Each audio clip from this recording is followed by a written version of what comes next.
মা কামাখ্যা মন্দিৰলৈ আহিলেই ধ্বংস হৈ যাব এটা পৰিয়াল।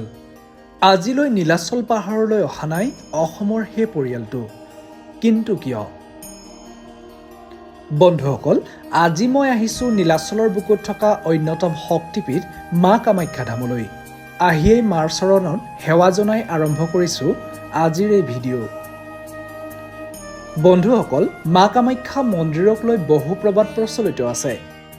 তাৰে এটি অন্যতম প্ৰবাদ হৈছে মা কামাখ্যা মন্দিৰলৈ অসমৰ এটা নিৰ্দিষ্ট পৰিয়াল আহিব নোৱাৰে। যদিহে সেই পৰিয়ালটো অথবা নিৰ্দিষ্ট বংশৰ কোনো ব্যক্তি মা কামাখ্যা মন্দিৰলৈ আহে, তেনেহ'লে সেই পৰিয়ালটো নিঃশেষ হৈ যাব।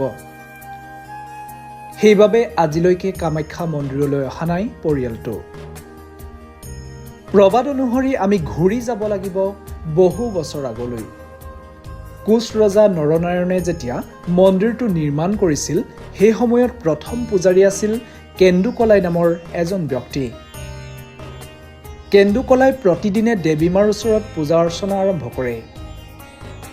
কেন্দুকলাইৰ পূজাত সন্তুষ্ট হৈ দেৱী মায়ে তেওঁক দৰ্শন দিছিল আৰু নৃত্য কৰিছিল। এদিন ৰজা নৰনাৰায়ণে কথাটো গম পালে আৰু ৰজা নৰনাৰায়ণেও চাব বিচাৰিছিল দেৱী মাৰ নৃত্য। কিন্তু প্ৰথম অৱস্থাত কেন্দুকলাই অমান্তি হৈছিল যদিও ৰজাৰ কথা পেলাব নোৱাৰি এটা বুদ্ধি পাঙিলে। কেন্দুকলাই দেৱালয়ত এটা সৰু বিন্ধা কৰি ৰজাক দেৱী মাৰ নৃত্য চাবলৈ ক'লে। কথামতেই কাম। কেন্দুকলাই পূজা অৰ্চনা আৰম্ভ কৰাৰ পাছতেই দেৱী মাই দৰ্শন দি নৃত্য আৰম্ভ কৰে।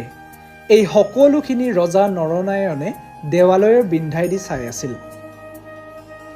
এই কথা মা কামাখ্যাই গম পাই ক্ৰোধিত হৈ কেন্দুকলাইক শিৰচ্ছেদ কৰিলে আৰু ৰজা নৰনাৰায়ণক অভিশাপ দিলে। যদিহে ৰজা নৰনাৰায়ণৰ পৰিয়ালৰ কোনো লোকে মাৰ ওচৰত সেৱা ল'বলৈ আহে, তেতিয়াহ'লে গোটেই পৰিয়ালটো তথা বংশটো ধ্বংস হৈ যাব। আৰু তেতিয়াৰ পৰাই ৰজা নৰনাৰায়ণৰ পৰিয়ালে আজিলৈকে মা কামাখ্যা মন্দিৰলৈ অহা নাই। এয়াই আছিল অতীজৰে পৰা মা কামাখ্যা মন্দিৰক লৈ চলি অহা এটা প্ৰবাদ। ইয়াৰ সত্যতাৰ বিষয়ে মই অৱগত নহয়। আপুনি প্ৰবাদটো শুনিছেনে? কমেণ্ট যোগে জনাবলৈ নাপাহৰিব। ধন্যবাদ।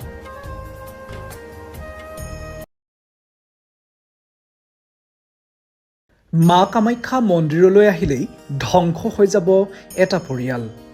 আজিলৈ নীলাচল পাহাৰলৈ অহা নাই অসমৰ সেই পৰিয়ালটো, কিন্তু কিয়?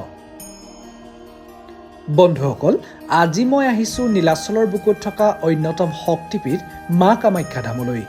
আহিয়েই মাৰ চৰণত সেৱা জনাই আৰম্ভ কৰিছোঁ আজিৰ এই ভিডিঅ'।